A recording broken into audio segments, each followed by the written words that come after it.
Дәмін ұмыта алмайтындай ерекше суп дайындайтын боламыз. Алдымен салқын суға тауық еті, жуа және тұзымызды салып, қайнағаннан кейін көбігін алып тастаймыз. Кейін 1 сағат қайнатып, картофелімізді салып, тағы да жарты сағат қайнататын боламыз.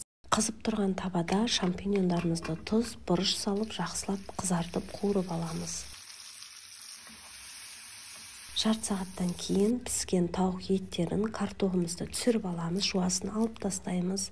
Блендерде сорпамыз бен картофелімізді жақсылап езіп аламыз.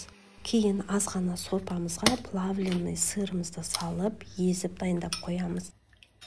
Дайын тұрған сорпамызға езілген картофелімізді, қуырылған шампиньондарымызды, туралған тауық етін және езілген сырымызды бұрыш салып, жақсылап араластырып, ысылай дастарханға ұсынсаңыз болады. Қыздар, қараңыздаршы, дәмі өте ерекше болып шығады. Отбасыңызға ұнайтыны анық, жасап көріңіз.